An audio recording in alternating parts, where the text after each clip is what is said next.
हाँ जी, mechanical property of solid. पहला topic है इलास्टिसिटी। Chapter number 9। नोट्स मैंने भेज दिए पहले ही, ठीक है जी। हैंड रिटन भी भेज दिए और वर्ड फाइल भी भेजी है मैंने सर। जो उसके बाद आपने नोट्स के बाद वो जो भेजी तो फोटो भेजी है, वो लास्ट में ग्राफ जो आज कराऊंगा उसकी थ्योरी टिक कर दी बच्चों ने, कल वहां में नहीं लिखी, ठीक है जी। मैंने टिक कर दिया कि उसमें इतना लिखना है, एसएल में है। सेकंड बुक लाइन थी ना बच्चे की, ठीक है जी। और इलास्टिसिटी क्या होती है जी? देखो जी, जब भी कोई बॉडी पे हम डीफॉर्मिंग फोर्स लगाते हैं, डीफॉर्मिंग फोर्स मतलब जब मैं जैसे इसको दबा रहा हूँ, इस पे मैं क्या लगा रहा हूँ, डीफॉर्मिंग फोर्स, मतलब उसकी शेप चेंज कर देंगे। पर क्या होता है, जैसे मैं डीफॉर्मिंग फोर्स हटाता हूँ तो वो शेप रीगेन करता है। उस प्रॉपर्टी को क्या बोलते हैं? इलास्टिसिटी। देखो जी, जल्दी करो, पूरा लेट ना होंगे सारे, और लेट चल रहा है।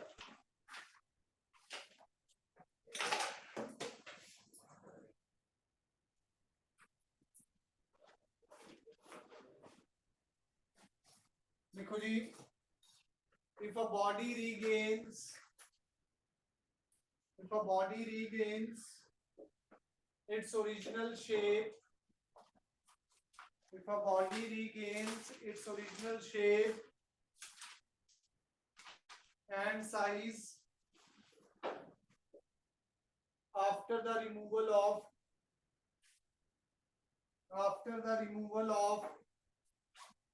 deforming force, after the removal of deforming force, comma, the body is said to be elastic body. The body is said to be elastic body, and this property is called elasticity. And this property is called elasticity.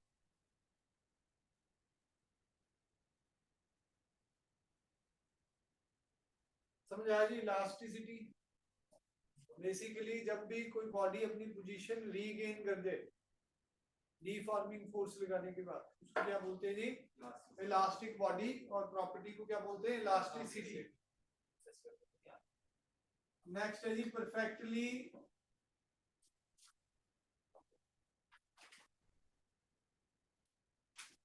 Elastic body. Perfectly elastic body, देखो जी same ही definition है, पर डीफॉर्मिंग force हटाने के बाद जब वो completely अपनी शेप और साइज रीगेन कर ले, तुरंत ही, मतलब बहुत जल्दी, मतलब डीफॉर्मिंग फोर्स हटाया, मतलब शो, मतलब एकदम से टेंडेंसी शो करे, उसको क्या बोलते हैं? इमीडिएटली वर्ड आएगा, ठीक है जी। तो उसको क्या बोलते हैं? Perfectly elastic body. और परफेक्टली इलास्टिक कोई बॉडी होती नहीं है। नियरेस्ट अप्रोच है उसकी क्वार्ट्ज फाइबर और फास्फोर ब्राउन, दो ही नियरेस्ट अप्रोच है। देखो जी इसकी डेफिनेशन, परफेक्ट मतलब उसका मटेरियल दो मटेरियल है ऐसे जो परफेक्टली इलास्टिक बॉडी के नियरेस्ट अप्रोच है। नियरेस्ट का मतलब ये ही, हम इनको ही परफेक्टली इलास्टिक, मतलब कोई बॉडी हमारी इमीडिएटली वो कभी शेप गेन नहीं कर सकती। हाँ, मतलब परफेक्टली इलास्टिक तो कोई भी नहीं है, ना ही परफेक्टली प्लास्टिक। देखो जी सेम डेफिनेशन है। If a body regains its original shape and size,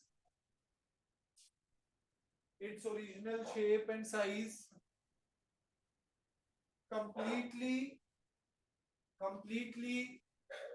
and immediately after the removal of deforming force,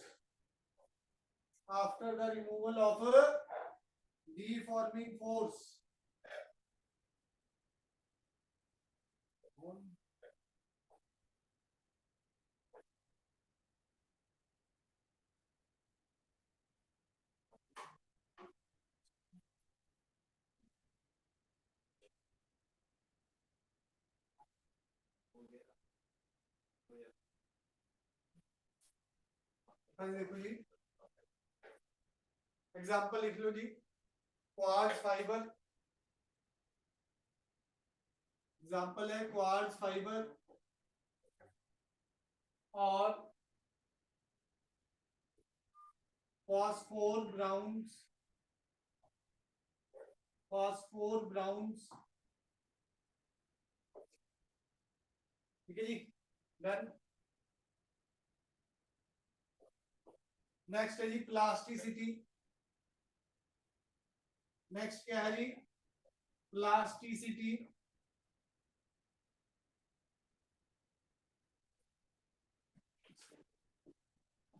same definition है, रीगेन शेप नहीं करता, बस इलास्टिसिटी में क्या था, रीगेन कर लेगा।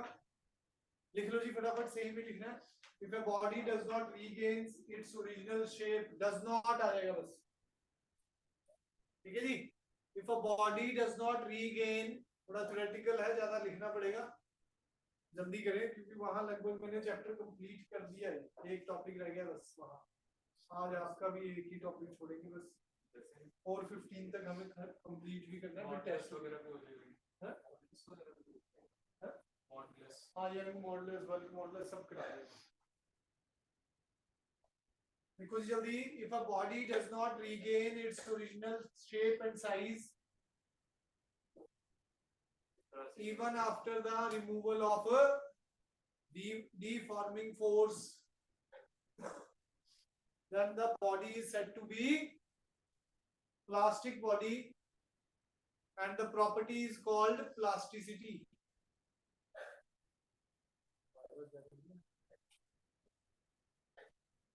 And the property is called plasticity. ठीक है जी, बॉडी से टू ही क्या, body is said to be plastic body and the property is said to be and the property is known as plasticity. Perfectly plastic में आप लिख सकते हैं, बिल्कुल भी टेंडेंसी शो ना करे, जैसे डीफॉर्मिंग फोर्स हटाया और वो बिल्कुल भी टेंडेंसी शो ना करे क्या करने की, अपनी शेप और साइज रीगेन करने की, तो उसको क्या बोलेंगे जी, perfectly plastic body, perfectly plastic body. ये भी होगा, ये भी इलास्टिसिटी होगी इसके लिए। हाँ, हर एक मटेरियल की इलास्टिसिटी तो है। Steel is more elastic than rubber, steel is more elastic than rubber, मान सकते हैं। ये स्टील है लगभग, ये तो प्रॉपर स्टील से इसमें प्रॉपर फोर्स नहीं लग रहा है, इसमें प्रॉपर फोर्स प्रॉपर लग रहा है, फोर्स की तरह मर्जी लगा ले, इसको बेंड करने के लिए, मतलब इस पे प्रॉपर स्टील तो वैसे दबेगा नहीं, ये तो अंदर से खाली है ना, नहीं ठीक है जी। जितने फोर्स में आप स्टील को दबा भी नहीं पाओगे, उतने फोर्स में तो रबड़ टूट जाएगी। अगर मैं स्टील पे ऐसे फोर्स लगाऊं तो उसकी शेप ही चेंज नहीं होके दिखेगी आप, और क्या पता उतने फोर्स में रबड़ क्या हो जाएगी, तो कौन इलास्टिक है ज्यादा, स्टील। अगर उसकी शेप चेंज होगी, हुई तो होगी, क्योंकि फोर्स लगा तो कुछ ना कुछ तो हुआ होगा ना भाई, तो जैसे ही मैंने फोर्स हटाया तो उसने क्या कर दिया, अपना शेप रीगेन, ठीक है जी। दीवार पे भी अगर हम धक्का लगाएं, ठीक है जी, तो क्या होगा, कुछ भी नहीं, चेंज तो होनी नहीं, ठीक है जी। स्टील रिजिड बॉडी है ना, एक तरह से रिजिड बॉडी क्या होती है, जिसकी डेफिनेट शेप एंड साइज होता है, पर कोई भी बॉडी क्या कह लो, आइडियली कोई रिजिड बॉडी होती नहीं, वो तो हमारा फोर्स कम होता है ना जी। ये दीवार है जी, दीवार पे आप धक्का लगाएंगे, चाहे सारे मिलकर धक्का लगा लें, क्या होगा, कुछ नहीं होने वाला। पर क्रेन ले आओ, उससे धक्का लगेगा, वो क्रेन ले आओ तो ये सारा, ठीक है जी। बेसिकली फोर्स डिपेंड करता है जी, हर चीज बेंड हो सकती है, ठीक है जी, तो डिपेंड करता है कि फोर्स कितना होगा, समझ आया जी। तो प्लास्टिसिटी, परफेक्टली प्लास्टिक की डेफिनेशन लिख लेंगे भाई, बिल्कुल भी टेंडेंसी शो ना करे, to regain its original shape and size. उसको क्या बोलते हैं जी? प्लास्टिक, परफेक्टली प्लास्टिक,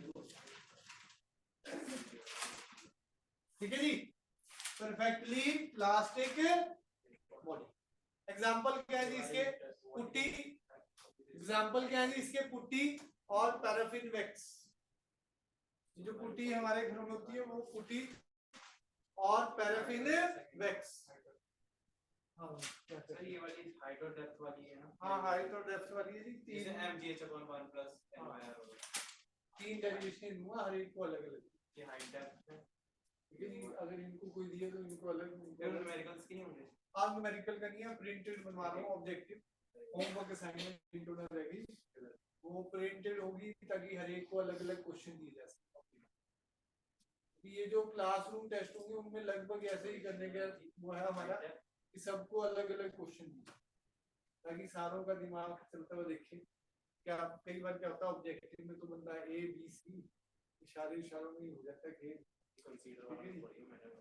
हाँ जी ना आज जी अगला टॉपिक है behaviour of metal, paraffin wax और पुट्टी। इलास्टिक बिहेवियर लिखना, elastic behaviour of metal on the basis of, इसकी डेफिनेशन की जगह छोड़ के लिखनी है, ठीक है जी।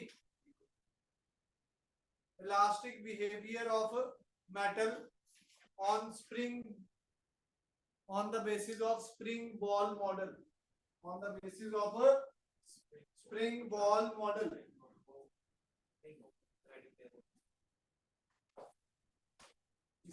Elastic behavior of metal on the basis of spring ball model. ये अपने सिलेबस में है नहीं, पर थोड़ा सा मैं ब्रीफ कर देता हूँ, ये पता तो होना ही चाहिए। सिलेबस में नहीं है जी।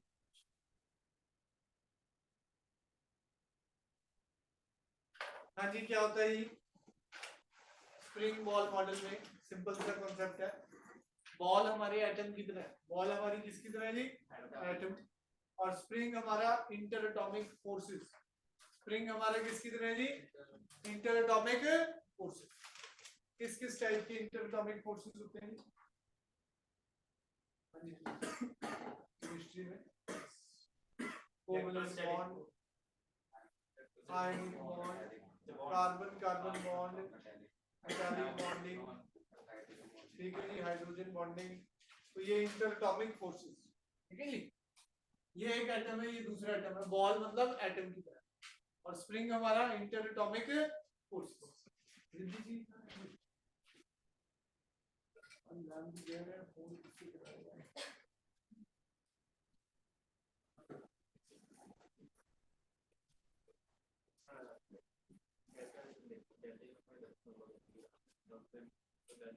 अगर मैं इसको बाहर की तरफ स्ट्रेच करूं फोर्स लगा के,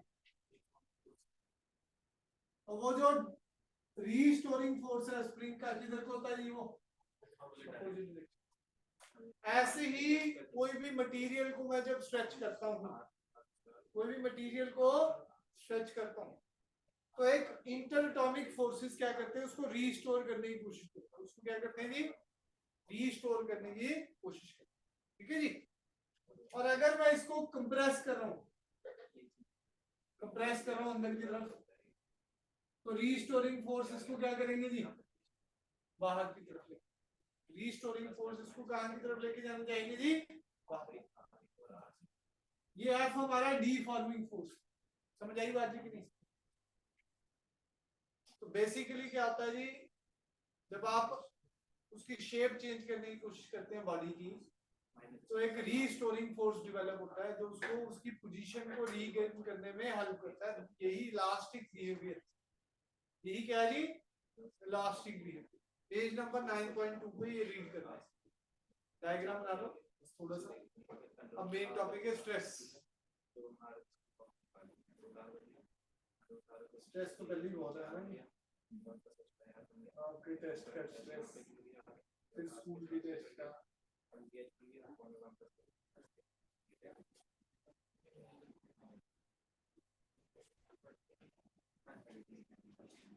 with respect to like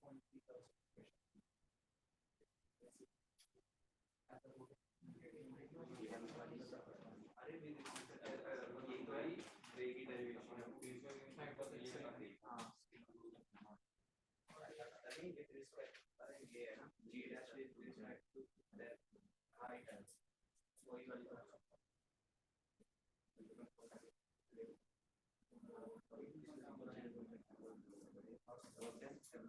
हाँ जी नेक्स्ट देखो जी स्ट्रेस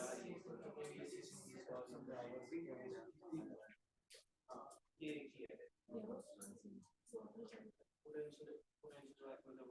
हाँ जी ये चैप्टर समझ लो भाई ये फिर बाद में कर लेना टेस्ट की तैयारी करी तो अभी मतलब चैप्टर हो जाना फिर ये भी कहोगे ये नहीं आएगा ठीक है जी आज लगभग खत्म है चैप्टर एक टॉपिक है ठीक है जी अगली क्लास में न्यूमेरिकल हो जाएंगे इसके ठीक है जी और सारा चैप्टर ऑलमोस्ट ओवर हो जाएगा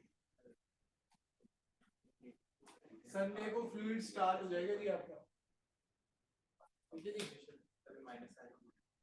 स्ट्रेस क्या होता है जी अभी मैंने बताया किसी भी ऑब्जेक्ट को जब हम कंप्रेस करते हैं या स्ट्रेच करते हैं तो वो रीस्टोरिंग फोर्स भी लगता है जैसे मैं डीफॉर्मिंग फोर्स हटाता हूँ तो एक दूसरा फोर्स कौन सा है जी रीस्टोरिंग ठीक है जी स्ट्रेस को हम ये भी कह सकते हैं restoring force per unit area restoring force per unit area उसको क्या बोलते हैं जी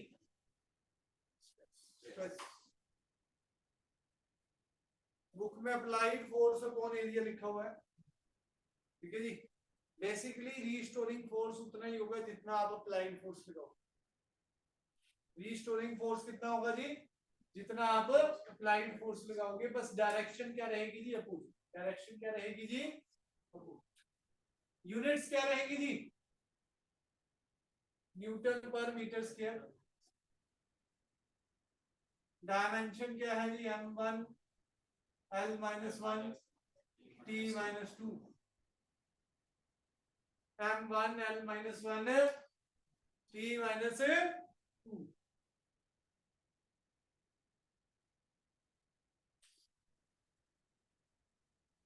डन है जी कोई डाउट चलिए आगे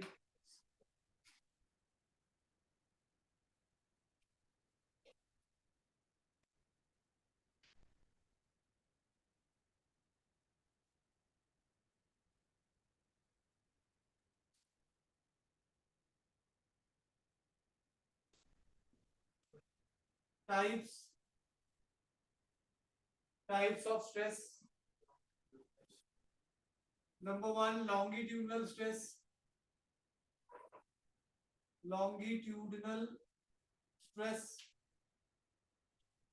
लॉन्गिट्यूडनल के दो टाइप है टेंसाइल और कंप्रेशनल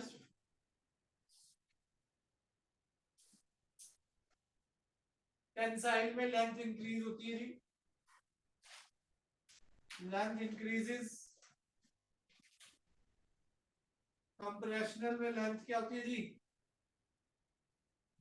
डिक्रीज होती है जी कंप्रेशनल में लेंथ क्या होती है जी डिक्रीज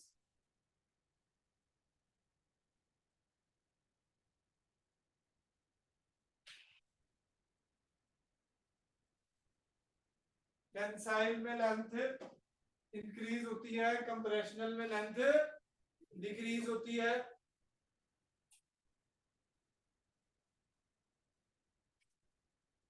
बेसिकली एक रॉड है उसको ऐसे खींच लिया ठीक है जी खींचा तो लेंथ इंक्रीज हुई तो जैसे ही मैंने छोड़ा वो क्या करा अपनी पोजीशन को मतलब ये नहीं है कि बहुत ज्यादा लेंथ बड़ी हुई नजर आएगी आपको तभी हम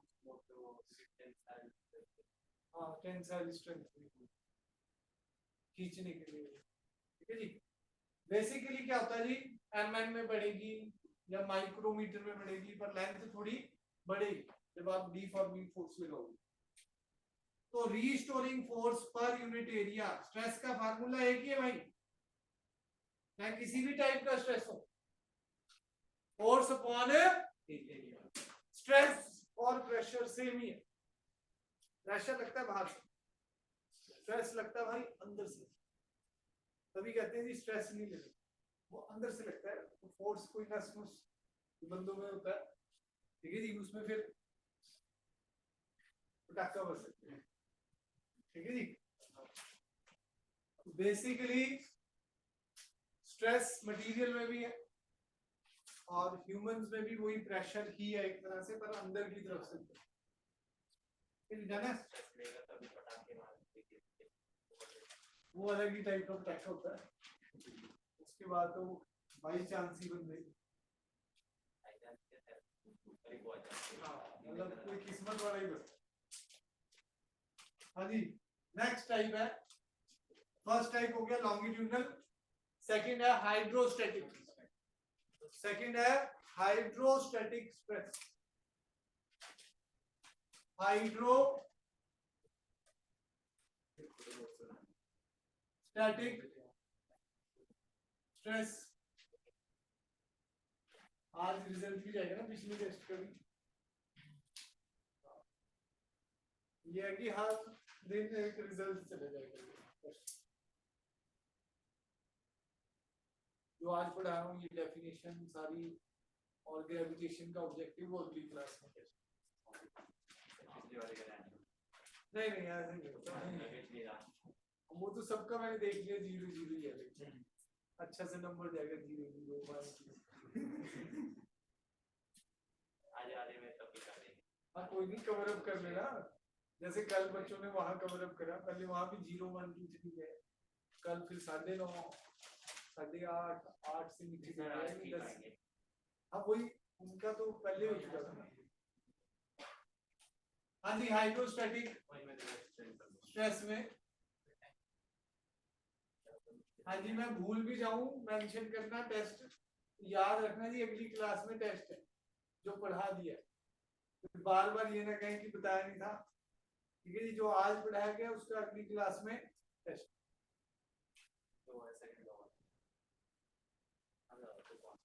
सपोज कोई ऑब्जेक्ट को एक लिक्विड में डाला गया, सपोज कोई ऑब्जेक्ट को क्या कहां डाला गया जी, लिक्विड में, लिक्विड में फोर्स ऑल डायरेक्शन से लेगा,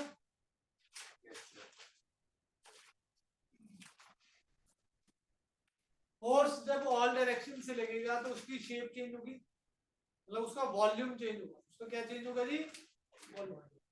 टेंसाइल लॉन्गिट्यूडनल में बात करें तो उसकी लेंथ चेंज होती थी, हाइड्रोस्टैटिक में बात करें तो उसमें क्या चेंज होने वाला है जी, वॉल्यूम, ठीक है जी। फार्मूला वही है, हाइड्रोस्टैटिक स्ट्रेस का फार्मूला क्या है जी, force upon normal force upon area, normal लगता है जी, टेंसाइल मतलब लेंथ में भी अगर मैं स्ट्रेच करूंगा तब भी फोर्स क्या लगता है जी, नॉर्मल, दोनों केसेस में फोर्स क्या लगता है जी, नॉर्मल। फार्मूला वही है, फोर्स अपॉन एरिया, कोई चेंज नहीं। थर्ड टाइप है टेंजेंशियल, टेंजेंशियल और शेयरिंग स्ट्रेस, टेंजेंशियल और शेयरिंग स्ट्रेस।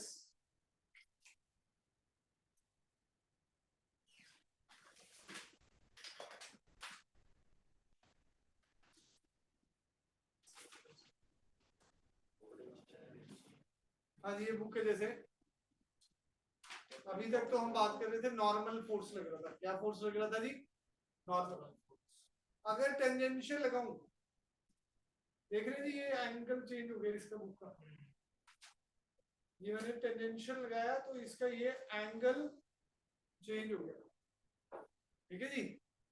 तो जो इलास्टिक बॉडी होती है तो वो तो अपना पोजीशन को क्या करना चाहती जी, मैंने ऐसे जब भी टेंजेंशियल फोर्स लगेगा तब जो स्ट्रेस क्रिएट हुआ that is called tangential stress, ठीक है जी, that is called tangential stress. ये लिखा हुआ बुक में, द डीफॉर्मिंग फोर्स अगर टेंजेंशियली एक्ट हुआ है तो जो restoring force per unit area develop होगा उसको क्या बोलेंगे जी? यहाँ पर टेंजेंशियल फोर्स लगा जी F, बॉडी की शेप में थोड़ा सा चेंज आ गया, बॉडी की शेप में थोड़ा सा चेंज आ गया, एंगल थीटा, ये डेल्टा एक्स और ये एल, डेल्टा एक्स और ये एल।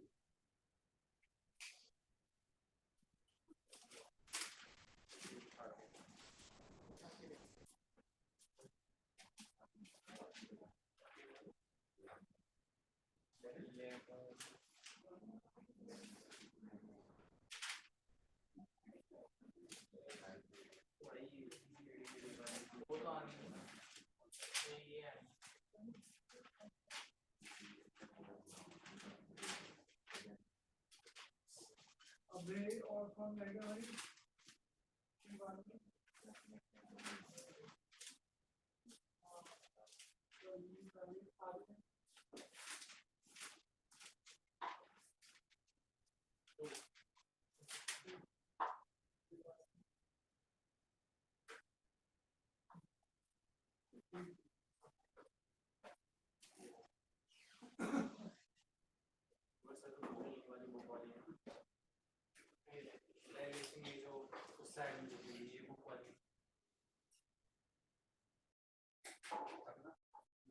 पहले ये लिखा है बस, टॉर्क जीरो है ये, ठीक है तो लास्ट में आएगा। सर उससे पहले लिखनी है ये वाली जुड़ी है उससे पहले?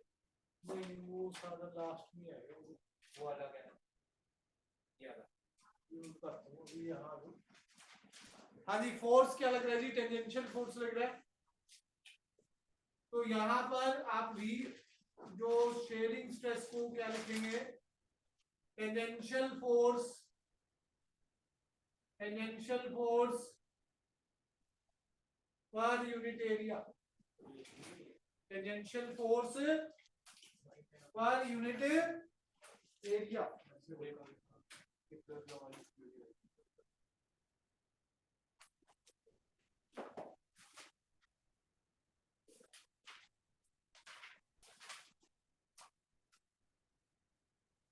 लिखो जी फटाफट।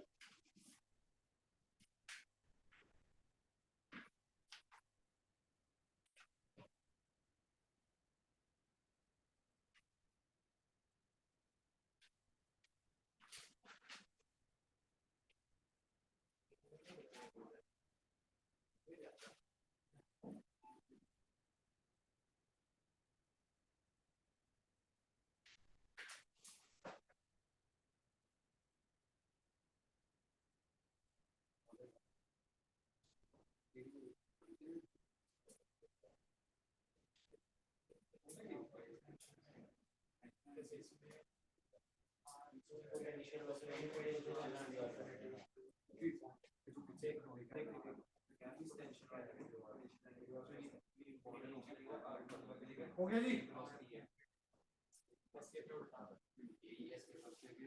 नेक्स्ट लिखो जी स्ट्रेन, नेक्स्ट लिखो जी स्ट्रेन,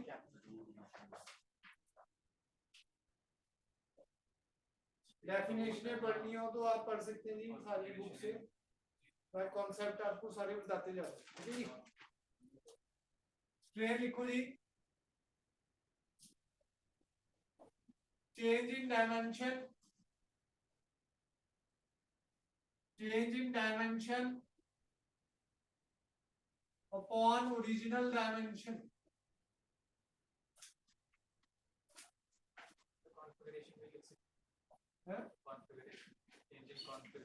हाँ वो भी लिख सकते, डायमेंशन एक ही बात है।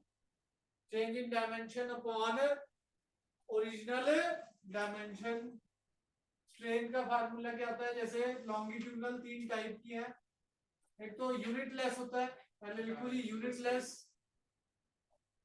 और डायमेंशन लेस, यूनिट लेस और डायमेंशन लेस।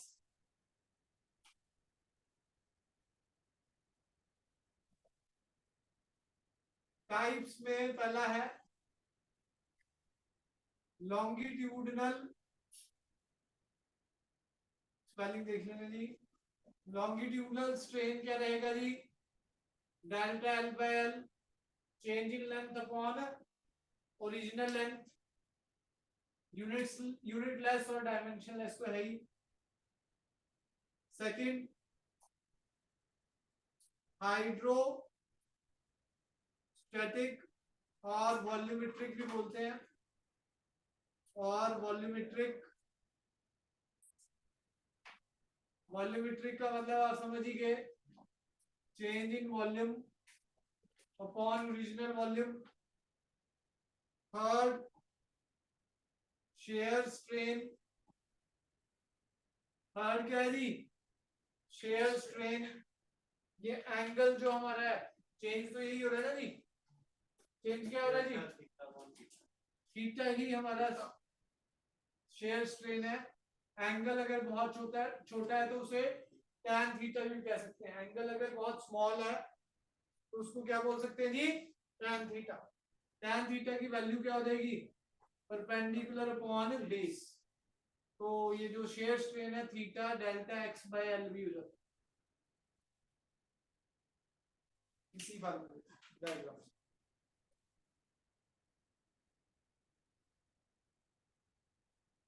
नोट कर लो जी फटाफट। अगला जी इलास्टिक लिमिट।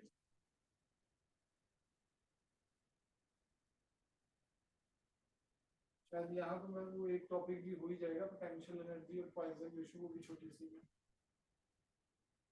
पूरा चैप्टर ही कंप्लीट हो जाएगा 415 पे।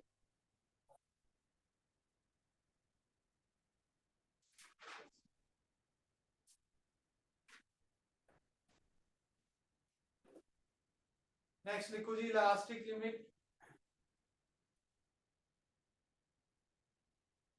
इलास्टिक लिमिट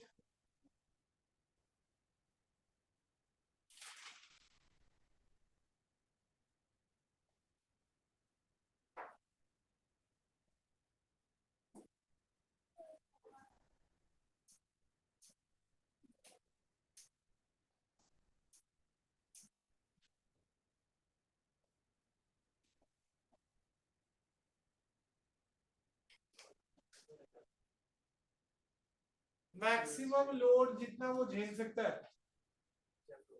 एक इलास्टिसिटी की भी हर एक की बंदे की लिमिट है ना जी, कितना वो झेल सकता है लास्ट मैक्सिमम डीफॉर्मिंग फोर्स, जिसके बाद वो रीगेन कर जाए अपनी ओरिजिनल पोजीशन, उसको क्या बोलते हैं जी? Elastic limit. लिखो जी the maximum stress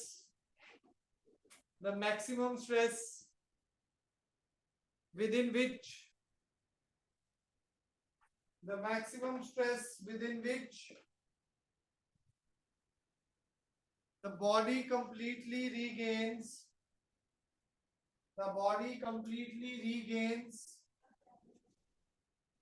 its original shape and size,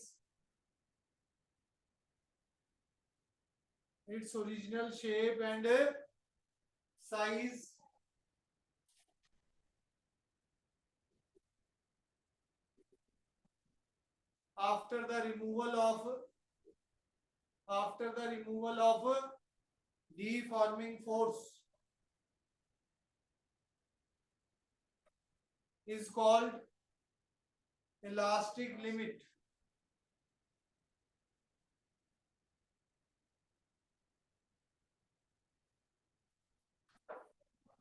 Full stop. If the deforming force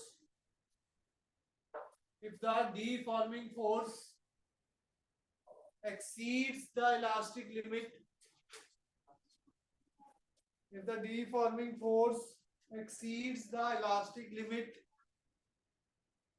the body acquires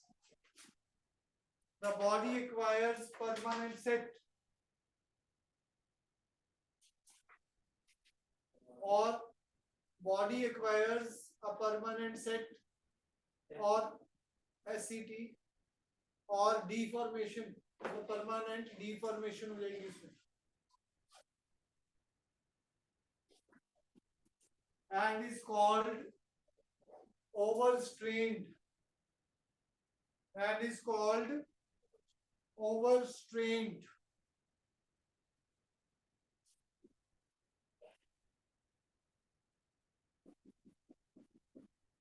next है जी हुकीज लॉ।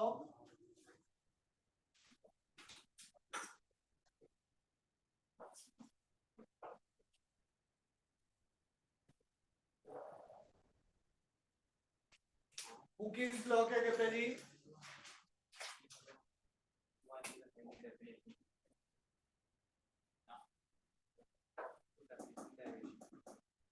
सर जो लॉज इनकी डेफिनेशन भी होंगी वो तो लिखनी है भाई, कीपलर्स की तीनों लॉ की डेफिनेशन लिखनी।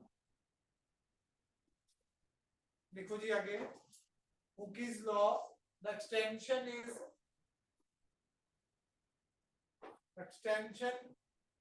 is random produced by the load, the extension and is cargo, the extension produced by the load is directly proportional to load applied. Extension is directly proportional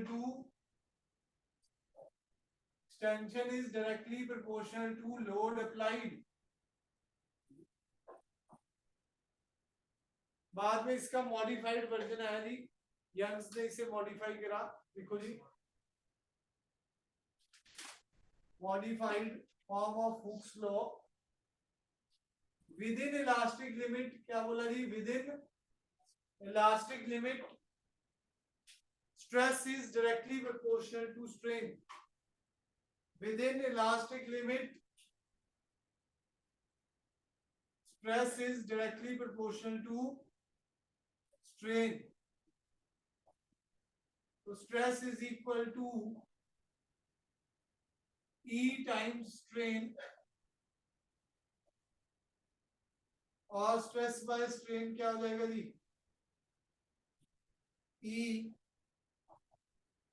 E को बोलते हैं modulus of elasticity, modulus of elasticity,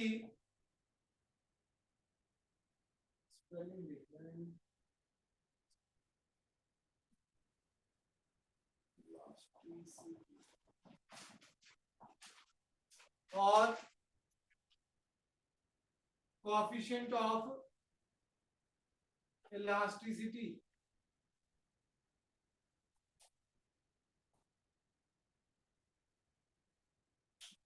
जैसे stress 3 type के थे, strain 3 type के थे, तो ये मॉडुलस भी 3 टाइप के होंगे।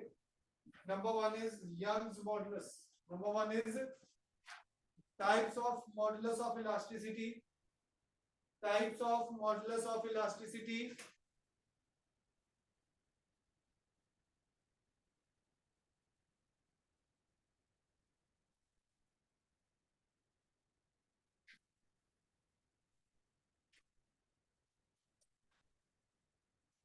Types of modulus of elasticity,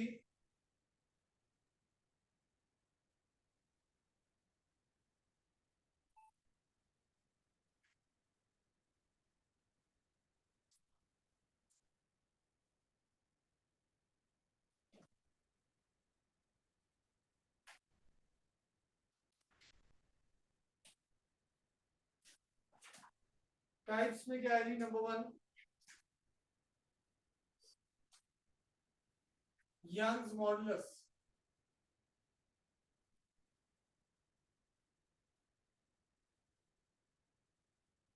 types में क्या है जी? Number 1 Young's modulus.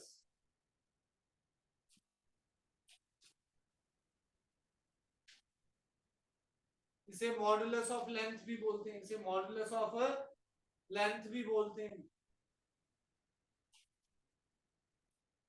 y is equal to longitudinal stress upon longitudinal strain।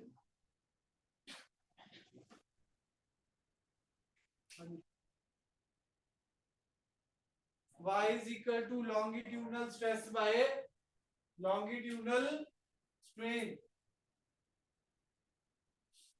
Suppose ये एक रॉड है जिसकी लेंथ L है,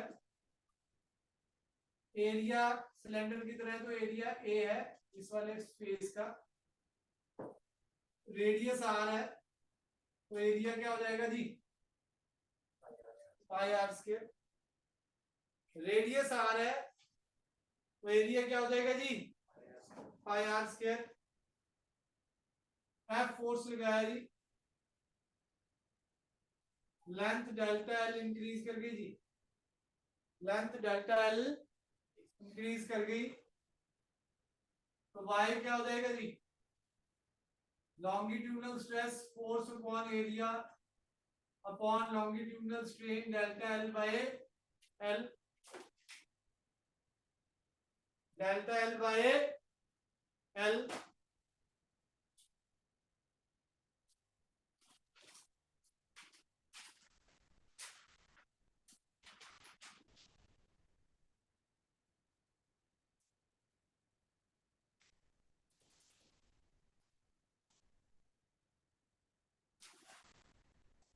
y इज इक्वल टू क्या आएगा जी, F by A delta L by L, F by A delta L by L।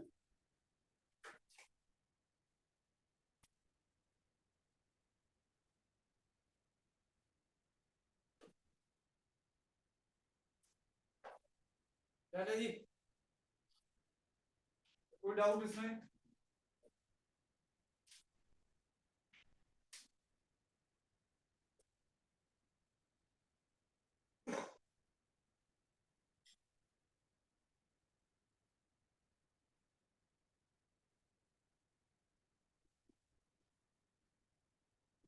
Area की value pi R square डाल सकते हो, एरिया की वैल्यू क्या डाल सकते हो जी, पाई आर स्क्वायर। जितने भी ई है यंग मॉडुलस है सबकी यूनिट्स क्या रहेंगी, न्यूटन पर मीटर स्क्वायर, क्योंकि स्ट्रेन डायमेंशनलेस है। ठीक है जी, डायमेंशन भी वही m1 l-1 t minus, strain की तो कोई डायमेंशन नहीं है, स्ट्रेस और ई की डायमेंशन सेम है, स्ट्रेस की भी यही है, चैप्टर 1 में भी कराया था मैंने सभी मॉडुलस बताए थे वहां भी, 3 टाइप के मॉडुलस आएंगे। पहला हो गया जी, दूसरा लिखो बल्क मॉडुलस, दूसरा क्या है जी, बल्क मॉडुलस। अगली क्लास में नोटबुक जरूर, मतलब बुक जरूर हो, क्वेश्चन होंगे न्यूमेरिकल इसके एसएल से सारे, और ऑब्जेक्टिव असाइनमेंट भी मिल जाएगी आपको, बुकलेट भी ऊपर पड़ी है ये वाली, बुकलेट भी आपको मिल जाएगी। बल्क मॉडुलस कैपा से रिप्रेजेंट किया जाता है, बी से भी लिख देते हैं, हाइड्रोस्टैटिक बल्क मॉडुलस। देखो इन सबकी डेफिनेशन वही है, within elastic limit ratio of longitudinal stress to longitudinal strain. इसकी क्या मिलेगी, within elastic limit ratio of hydrostatic stress to hydrostatic strain. ठीक है जी, तो इसमें डायग्राम वही बनेगा, याद है जी, वो वाटर में डाला था, फोर्स लग रहा है जी एफ, फोर्स लग रहा है एफ,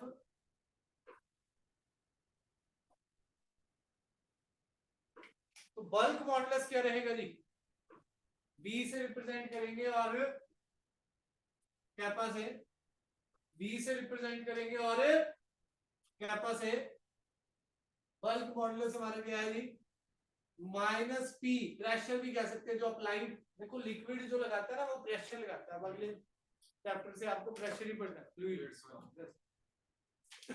थ्रस्ट तो फोर्स हो गया, थ्रस्ट अपॉन एरिया प्रेशर, मतलब ये जो लिक्विड फोर्स लगा रहा है ये थ्रस्ट है, नॉर्मल फोर्स होता है, ये हमेशा क्या होता है जी, नॉर्मल फोर्स अपॉन एरिया क्या हो गया जी, pressure, minus P upon delta V by V, minus P upon delta V by V. ये तो स्ट्रेस है, प्रेशर बेसिकली स्ट्रेस है। ये अप्लाइड प्रेशर था P, माइनस में हो गया तो वो क्या है जी, स्ट्रेस, उल्टी डायरेक्शन। बस स्ट्रेस क्या है, reverse of pressure, reverse of pressure. वो बाहर से अंदर की तरफ लगता है, ये अंदर से बाहर की तरफ लगता है। अप्लाइड फोर्स F है तो माइनस F बाय ए भी कह सकते हैं, upon delta V by ratio of लिखना चाहो तो वो लिख सकते हो जी, hydrostatic stress to hydrostatic strain. इसी में एक छोटा सा टॉपिक है कंप्रेसिबिलिटी। यूनिट सभी की सेम है, बार बार नहीं लिखूंगा, डायमेंशन सभी की सेम है, ठीक है जी।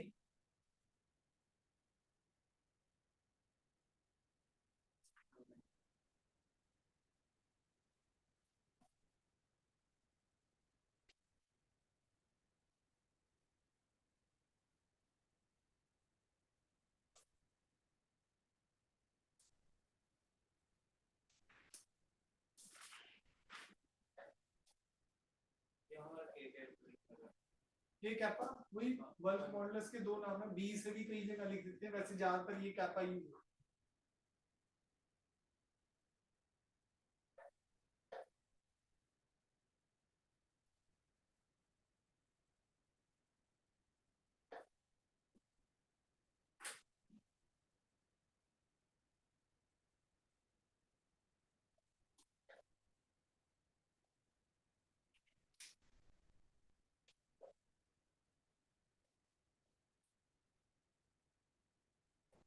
बल्क मॉडुलस हो गया जी। उसके बाद है हमारा शेयर मॉडुलस, नहीं कंप्रेसिबिलिटी रह गया था, बोला था कंप्रेसिबिलिटी लिखो जी, compressibility.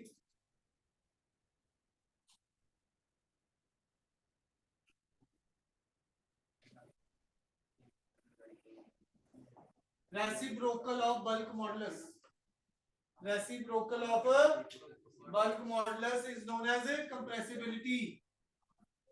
Units newton minus 1 metre square, formula इसके उल्टा हो जाएगा, dimension m minus 1 L plus 1 T plus 2।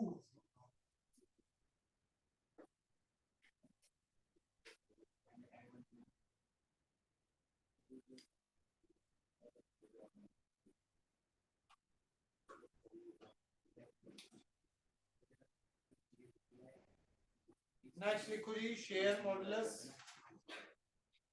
और modulus of rigidity. Shear modulus, compressibility क्या है, reciprocal of bulk modulus, modulus of rigidity.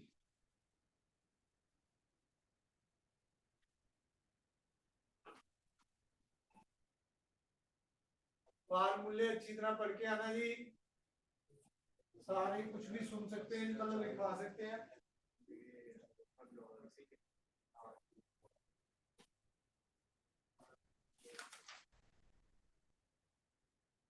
Modulus of rigidity और शेयर मॉडुलस।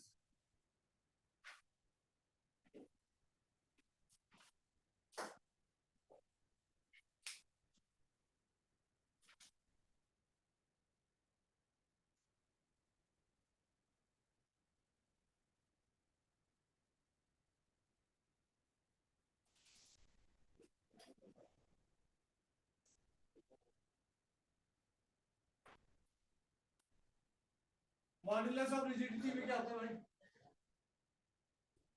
शेप चेंज होती है। फोर्स आपने इधर लगाया F,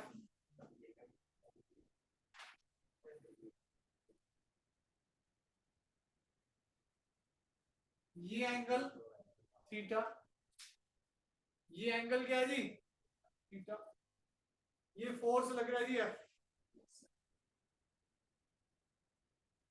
तो ये डेल्टा एक्स है,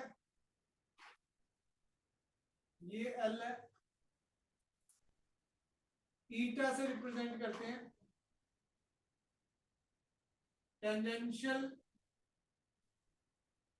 stress by tangential strain is called modulus of rigidity. Is called modulus of rigidity. Sir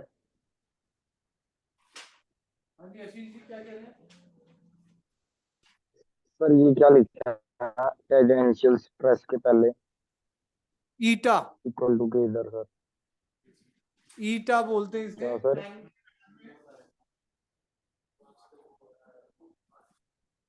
हाँ जी कुछ और डाउट? नो सर बस टेंजेंशियल स्ट्रेस क्या होता है जी? Force upon area, force upon area.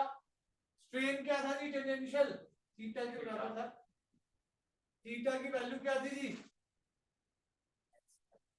Delta X by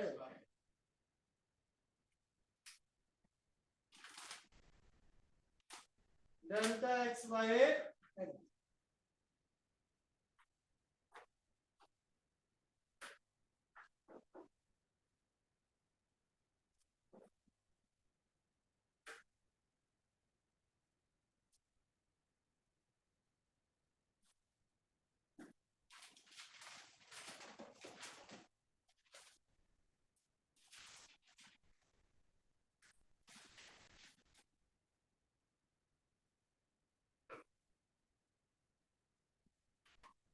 done है।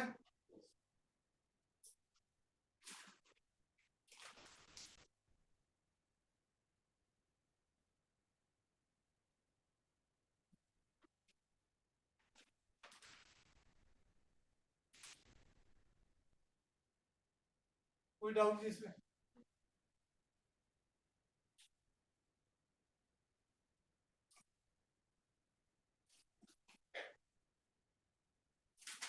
नेक्स्ट आ जाओ जी।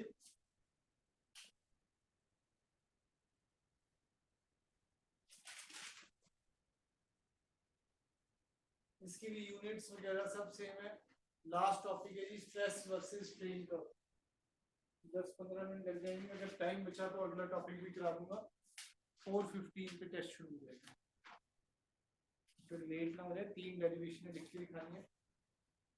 लिखो जी स्ट्रेस वर्सेस स्ट्रेन का। थ्योरी मैंने टिक करके फोटो भेज दी है, ठीक है जी। बुक में से लिखनी है, सारा थ्योरेटिकल है।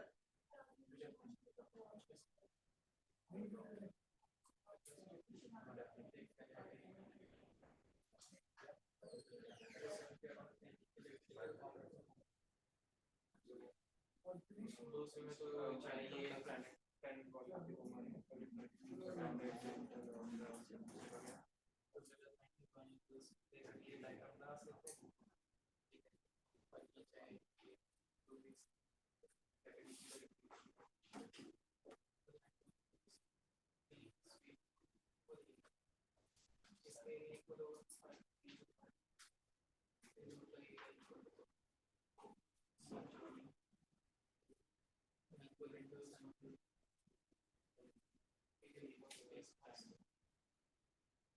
Very important topic.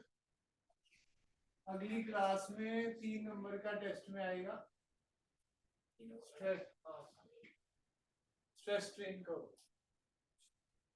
ठीक है जी, हर क्लास में टेस्टिंग। ठीक है जी। ट्यूसडे हमारा बड़ा टेस्ट है, फिर अगले सैटरडे ग्रेविटेशन का पूरा टेस्ट है जी सब्जेक्ट। ठीक है जी, वो भी क्लास भी होगी और टेस्ट भी होगा।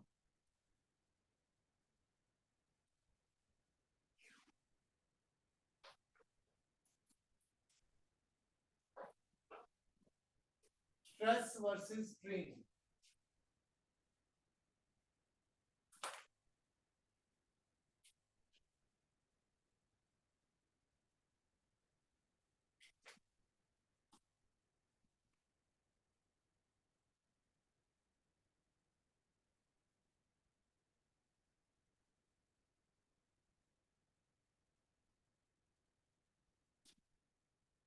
stress is directly proportional to strain.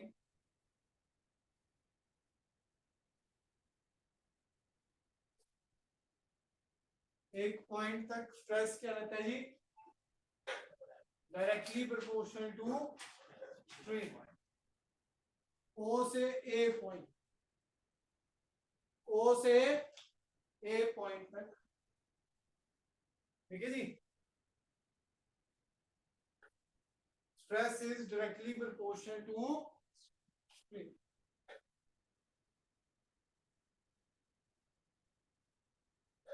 A to B जब जाते हैं तो stress directly proportional to strain नहीं है, पर बी पॉइंट तक बॉडी इलास्टिक रहती है. बी पॉइंट तक बॉडी इलास्टिक रहती है. ए को बोलते हैं proportionality limit.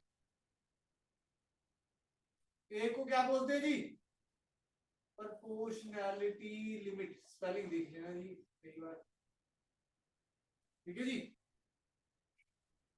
Proportionality limit.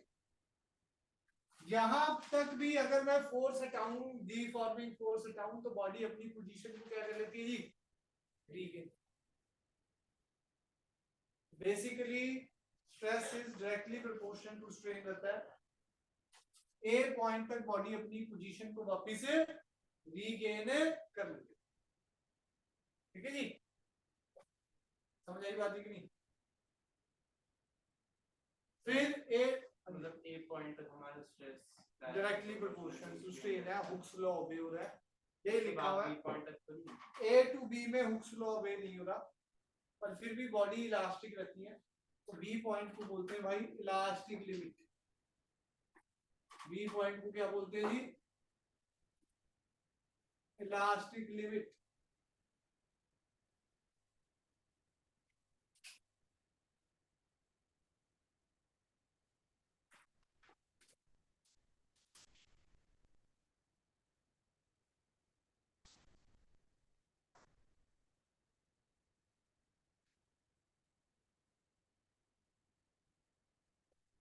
B point को क्या बोलते हैं जी, इलास्टिक.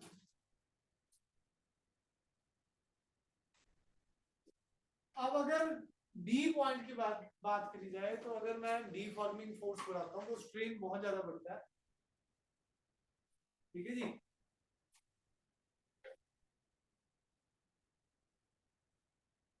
और आगे चल के कहीं पर भी टूट भी सकती है बॉडी. बॉडी क्या कर सकती है जी, ब्रेक डाउन हो सकता है कहीं पर भी. ठीक है जी.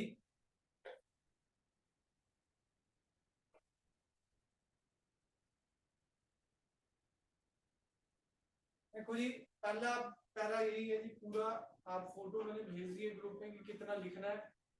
ये थ्योरेटिकल है सर. सारा क्या है भाई, थ्योरेटिकल. फर्स्ट पैरा क्या लिखा है, when strain is small the initial part OA of the graph क्या है जी, स्ट्रेट लाइन है. OA क्या है जी, स्ट्रेट लाइन है. Showing that stress is directly proportional to strain. The wire obeys Hooke's law up to a point A. और ए point को बोलते हैं प्रोपोर्शनैलिटी लिमिट. पहले पैरा में यही लिखा हुआ जो मैंने आपको समझाया. फिर दूसरे पैरा में क्या लिखा हुआ, in the region A to B.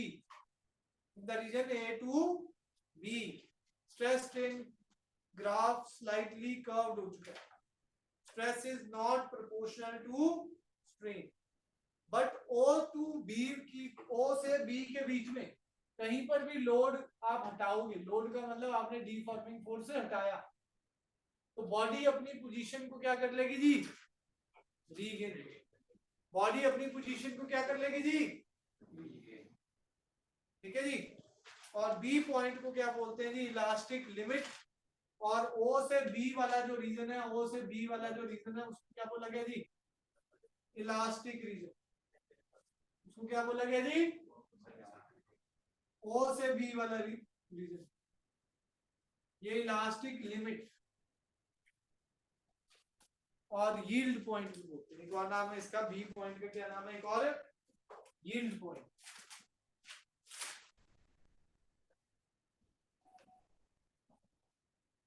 ठीक है जी.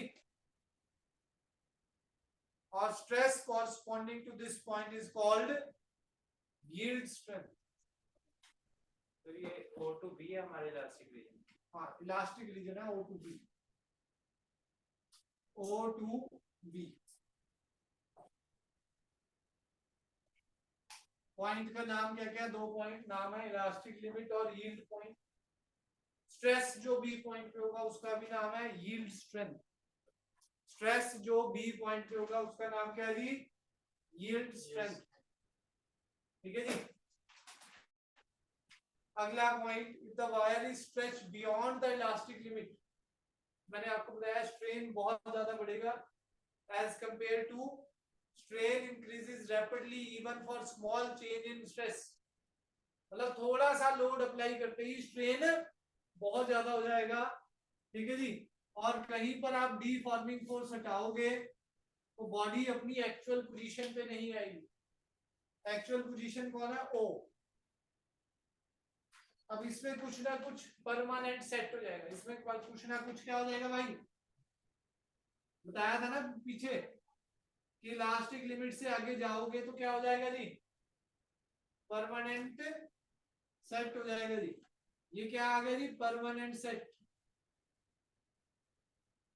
Permanent set.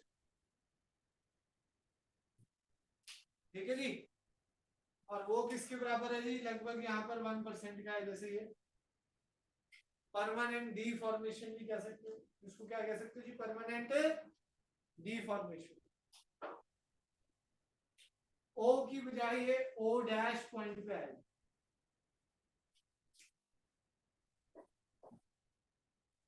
चले जी, चले आगे। फर्दर अगर लोड बढ़ाएं हम पॉइंट सी से आगे तो लार्ज स्ट्रेन प्रोड्यूस होगा, और लार्ज स्ट्रेन प्रोड्यूस होगा। और डी पॉइंट पे आगे एक पॉइंट आ जाएगा, उसको बोलते हैं अल्टीमेट स्ट्रेंथ और टेंसाइल स्ट्रेंथ आ चुका है मटेरियल। इसके बाद कभी भी वो टूट सकता है, कभी भी वो टूट सकता है भाई। डी पॉइंट को बोलते हैं टेंसाइल स्ट्रेंथ और अल्टीमेट स्ट्रेंथ। जो इस पे स्ट्रेस है, डी पॉइंट पे जो स्ट्रेस है उसको क्या बोलते हैं जी, अल्टीमेट स्ट्रेंथ और टेंसाइल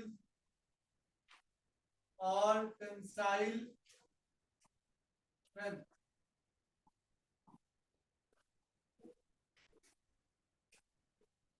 ठीक है जी।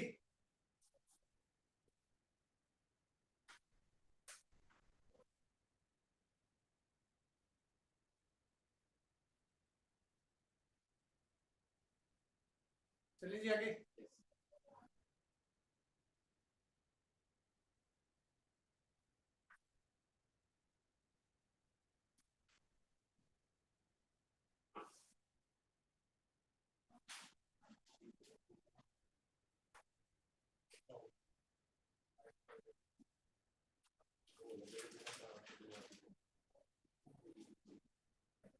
एफ क्या है जी हमारा, फ्रैक्चर को, जहां पर वो टूट गया।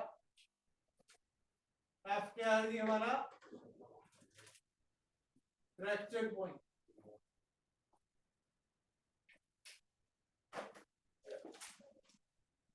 टेंसाइल स्ट्रेंथ को आप ऐसे बोल सकते हैं मैक्सिमम लोड, जितना वो रेशियो है, वैसे तो स्ट्रेस होता है बेसिकली ये maximum load upon area. Stress है ना जी, टेंसाइल स्ट्रेंथ क्या है जी, basically stress maximum load upon area. Fracture point पे वो ब्रेक डाउन हो जाएगा, अपनी लैंग्वेज में लिख लो जी। ठीक है जी।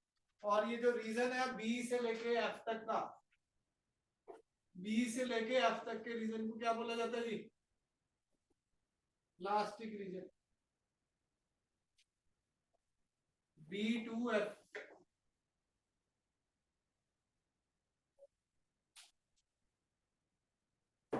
ये डक्टाइल मटेरियल के लिए थे जी। अगर कोई ब्रिटल के लिए पूछ ले तो बी के बाद ही एफ आ जाता है। ब्रिटल तो जल्दी टूट जाएगा ना जी, तो उसका फ्रैक्चर पॉइंट जल्दी आ जाता है। ठीक है जी। ये बने हुए हैं सारे ग्राफ, इनकी भी मैंने फोटो भेजी है। कि भाई ये मैलेबल का अलग होता है, इलास्टोमर का अलग होता है, ब्रिटल का अलग है, डक्टाइल का अलग है।